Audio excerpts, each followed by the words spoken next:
had not only recreated a little bit graphically, but also brought in a military expert to analyze Trevor's testimonial of what he saw.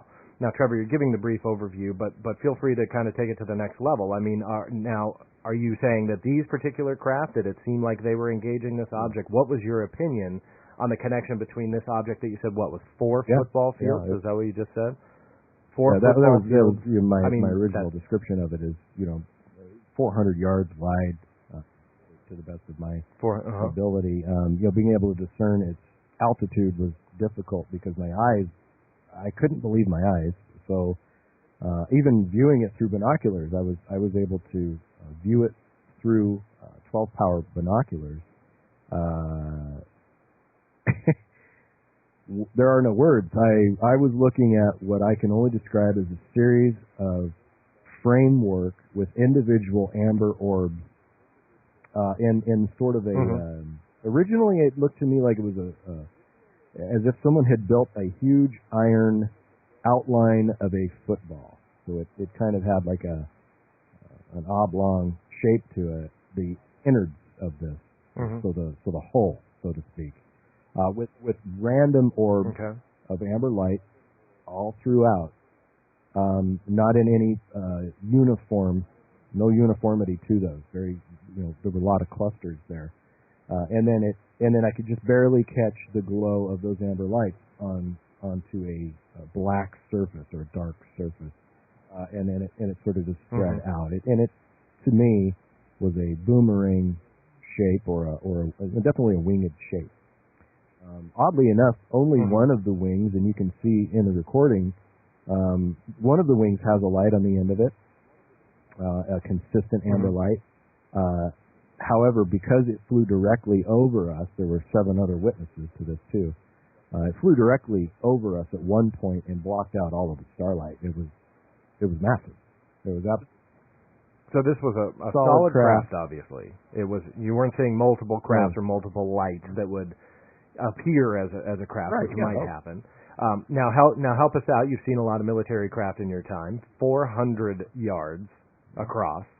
How rare is that? Or impossible. Right. It seems impossible by our standards, unless it was extremely loud, and that's what I would expect from a physics standpoint. That whatever it is that we would see that would be that large would be extremely loud because it would require so much energy to move it, to keep it airborne. And it was going anywhere from 500 to 700 miles an hour. It was traveling very, very quickly at one point. So originally, as it glided over us the first time, seeing the starlight black behind it, I would say it was actually moving quite slowly. What I would compare to maybe 200 or 300 miles an hour, where a small craft would fly. But later on, once I saw it again when I was able to record it, it was traveling much more quickly. So it had varied in speed. One of the interesting parts about it too was it had made a turn. So it had made it was traveling southeast at one point, and without banking, just turned and started heading due north from its location. So it just did this. It just, without banking like a typical plane, it just made a level turn. And so it was not. It was just nothing about it was conventional at all. Just, it didn't have any standard blinking lights to indicate right and left. No turn signal. That's right. Yeah. Okay. Well, that rules that out. Yeah. Well, one thing that I have to point out to not only you but also to the audience is that for those who did not see this particular episode of UFO Hunters or is not aware of it, number one, you can download it on YouTube, so I highly recommend anybody to do so.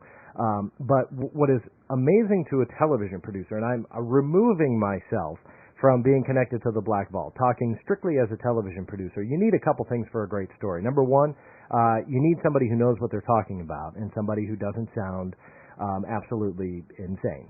And that was Trevor in this particular case. Thank goodness he could formulate three words in a complete sentence, which was great, and speak clearly. So that was perfect. But on top of that, you needed the interesting case. He had that.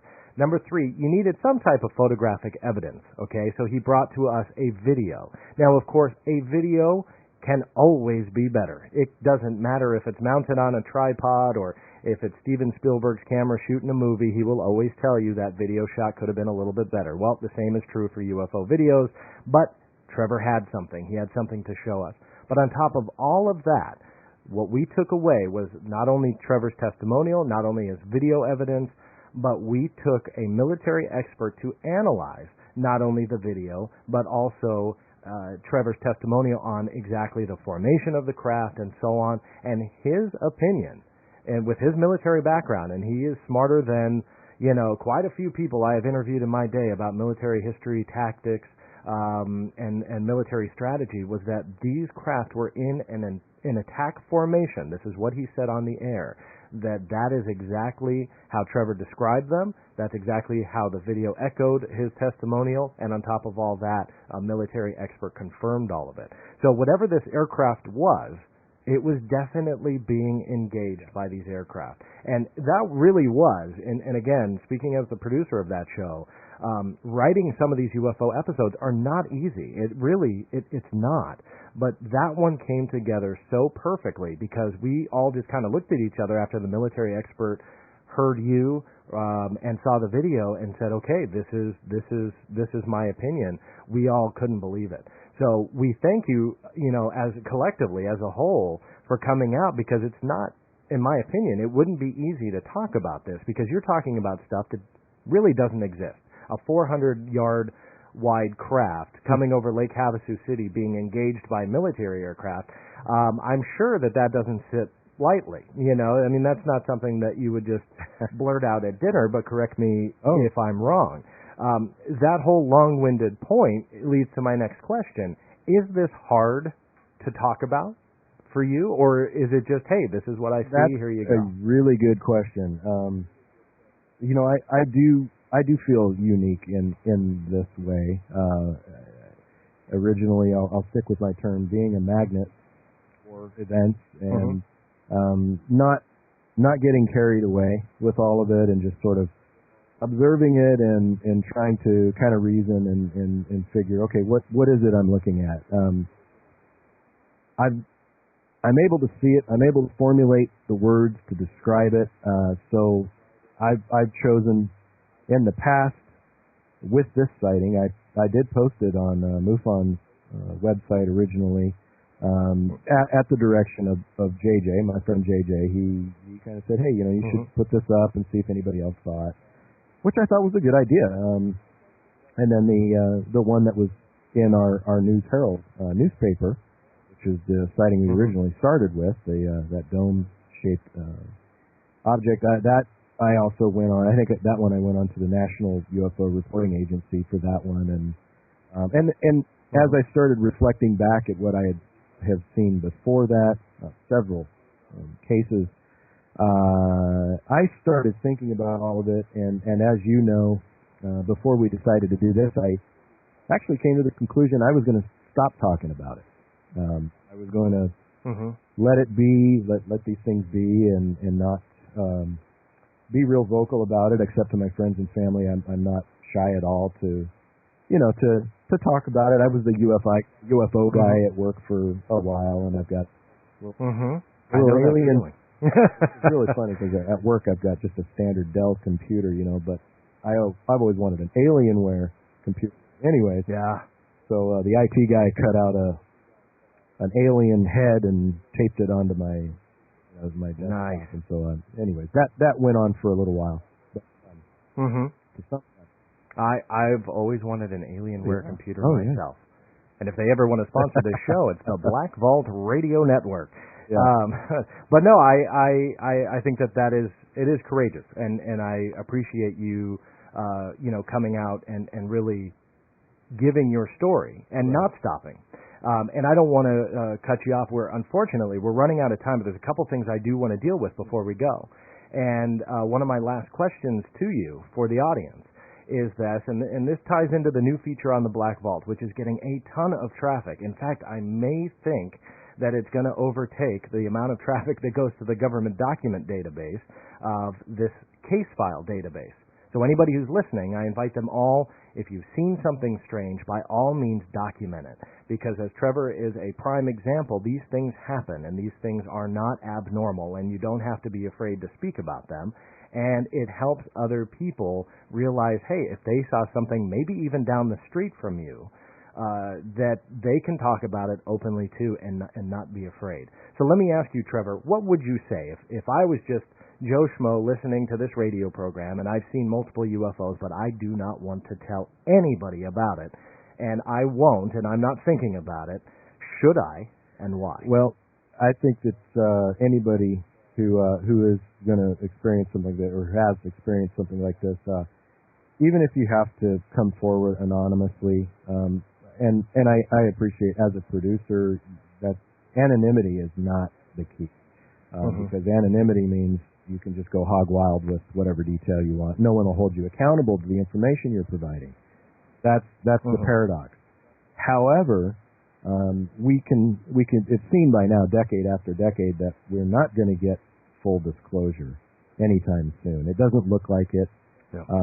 However, if you're curious about the larger truth going on in the world around you, then it is your responsibility to share data so that others can collect the data, like yourself, anyone else out there, UFO investigators, that are just trying to fill some of those gaps. I mean, there are people, my opinion, I won't necessarily share about that at this time, but there are people who are traumatized by events that have happened to them, that have occurred to them, whether it be abductees or folks who have claimed to have, implants put in them by extraterrestrial beings. It's a real phenomenon, and right now you hear that the most. Okay, this is something that's really happening. So if you have additional information, put it out there and let people analyze it. Give them access to that. Be truthful. The hoaxers, really? Hoaxers? Yeah. Really? I mean, you need a girlfriend. You need a hobby. You need to do something else. We're actually trying to, guys like you and some other folks in the field are actually trying to collect real data to put the pieces together and get the answers that we deserve. John, do you deserve to know the truth about the level of technology that we have, or are we experiencing an actual connection to another race that lives light years away? Do you have the right to do that, to have that knowledge? I think so. Do I have that right? Yeah, I agree. I Does believe the average so, citizen have that right? Yeah. It's arguable, of course. We want to know these things. And so for folks to add to the collective data is a good thing. I agree. And you know what? That's one of the things that I want to do with this case file database. I talked about it a little bit on the very top of the show, and it's something that I feel is and will be of great value to the field. Not because I built it and, hey, look at me, and I'm not trying to toot the horn. What I'm trying to say is, obviously, the Black Vault isn't going anywhere. I'm now, I started this in 1996. So what is that, about 15, 16 years now that I've been doing this. It's been a long time, about 15. So that's about half of my life that I've devoted to this. So it's not going anywhere. But on top of that, what I think that the real value is, Trevor, you don't need to put your address in, but it has the capability that if you put your city or even right down to a street address, like I said in the beginning of the show, you just drag that little man over and walk around on the streets where you actually were. See it via Google Earth, goes in satellite view, and then you can go into street view. It's a pretty cool feature, something I think is very powerful. So I invite everybody, listen to Trevor. If you've seen something, share it, because you have no idea what type of effect that will really have on others, either down the street from you, next door to you, or across. If you'll allow me to interrupt, please. On top of that, we were asking earlier on, what would it be like if everybody looked up in the sky for 1 week straight? Let's call it the second week in February is Sky Watching Day, every citizen walks outside and everybody spends at least an hour looking to the sky with an open mind and prepared to report back what they see.